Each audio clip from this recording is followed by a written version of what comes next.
Hello there, and welcome to Fans Discussing Fandoms. My name is Patrick. My name is Tim. What are we talking about today, Tim? Tides of Annihilation, and it's in development, so we don't have a release date or anything like that, unfortunately. But I wanted to bring it up here because it's kind of like, you know how when WooCon first showcased its trailer, it was like, wow, this looks really cool and unique and, graphically impressive.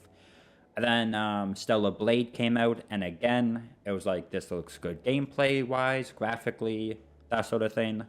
This game looks like that.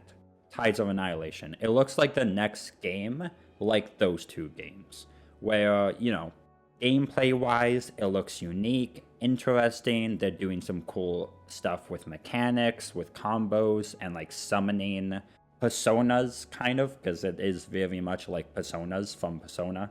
Yeah. And then graphically, it looks amazing, and that sort of thing. So, graphically, it looks stunning. Yeah. Characters, the enemies, the animation, Oh, yeah. like how smooth it is, and just at some points, how much is going on the screen is very impressive. Because there's a moment as well, you know that scene in Doctor Strange where the Ancient One is like flipping the buildings and like messing with the buildings and that sort of thing? There's a whole gameplay segment in the trailer of that. Yep. Which again, mechanically and gameplay wise, looks so cool and fun to play through. Yeah. Like the visuals, like you said, are, for lack of a better word, without like, I don't want to steal the words that often get thrown around for video games, but it's stunning. It's very clean. It's very detailed, even with the world building. From what I'm seeing, London is basically decimated and overrun with this otherworldly presence. All of that looks good. As far as the combat goes, I have to say, like, I really appreciate the various unique animations that come with like the different like fighting maneuvers that you're doing, and also the way that your side characters, I say side characters, but I more so mean like when you're fighting, you have other things that fight with you, and those creatures or those knights look really cool as well. But yeah, the gameplay does look very cool with those knights you can assist, the combos you can do. It also, the gameplay reminds me a lot of Devil May Cry. Yeah, I was literally gonna say that. Like the gameplay, it reminds me of Devil May Cry, meets maybe a bit of like Final Fantasy for some of the other things, but very much like the flashy gameplay you get from Devil May Cry. Yeah, which is awesome because, Devil May Cry does have an amazing combat system. I know as well, the main character looks great. I like her outfit too, it looks really cool. Also, I like how, because aside from the trailer, they did release gameplay showcasing one of the boss fights against the blonde girl.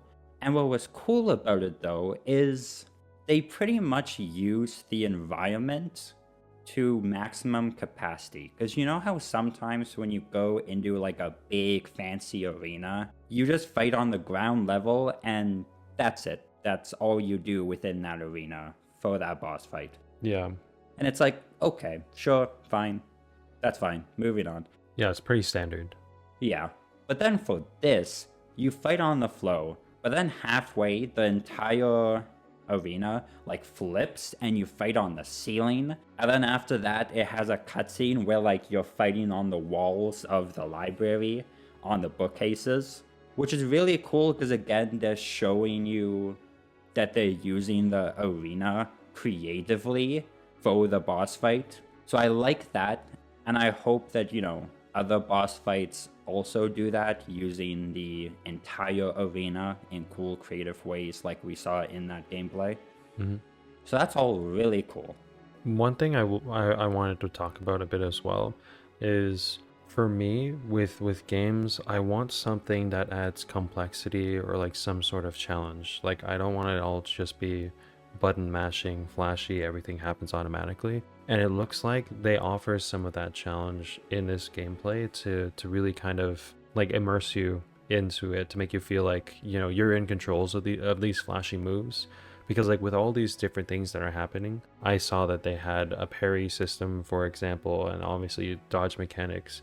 Because I don't want just like a gameplay of you hit and then now it's time to run because they do a big flashy move or whatever. There's a way to counter some of these things or counter some things that are happening. And I like that I'm seeing that. Also with like the moves that we're seeing, such as with that one boss fight, like goodness gracious, like seeing them conjure that spell with a bunch of what look like lightning or light rods that are going to charge at you. I'm like, whoa, that's a lot going on right there.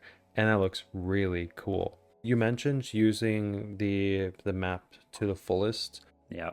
or like the arena to the fullest. I like how you're also fighting not just like on the ground. You have some like those Devil May Cry-esque kind of fighting mechanics where you're jumping like from a character from enemy to enemy, like in the air, or you might do like an assassination or the sort.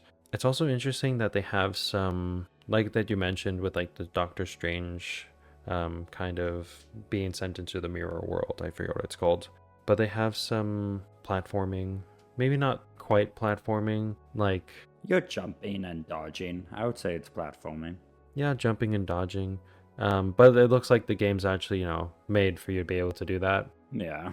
Calling back to the unfortunate like struggle of trying to platform in Souls games. Yep. But I appreciate that they add some elements for complexity like that and things to shake things up a bit. And I hope that they have like a lot of these elements in there and kind of builds more on those uniqueness. Because for me, when it comes to games, it either has to be very complex for how you fight, challenging the player, where you can't just like press the same button and stun lock or whatever. And, you know, that's enough to get you through the fight. Yet you have to like, you know, dodge, understand the like how the enemies work, strategize a bit, so you're not just like, you know, gung ho. But yeah, that's some of the things I appreciate from what I'm seeing so far. Alright. I know also, I don't know much about the story, but I think from what I've heard of the story, is it's kind of like Knights of the Round Table, but in modern day. Yeah, it's inspired by Arthurian legend. Yeah, which, you know, for a game with Devil May Cry combat, sounds awesome. So, I know, eh? yeah. So, anything else for Tides of Annihilation? So, again, we just wanted to bring it up because it was probably one of the biggest things shown at State of Play. And we wanted to bring it up because of how good it looks. And yeah, be sure to check out the trailer and then the gameplay that they've released as well, if you know you're interested in the game. Thank you for listening and watching. Check us out on other media. We're on Instagram, YouTube, Threads, and Spotify. On Instagram, we put out daily stories about new things in pop culture, so new trailers for games or movies, updates on games or movies or anime, that sort of thing.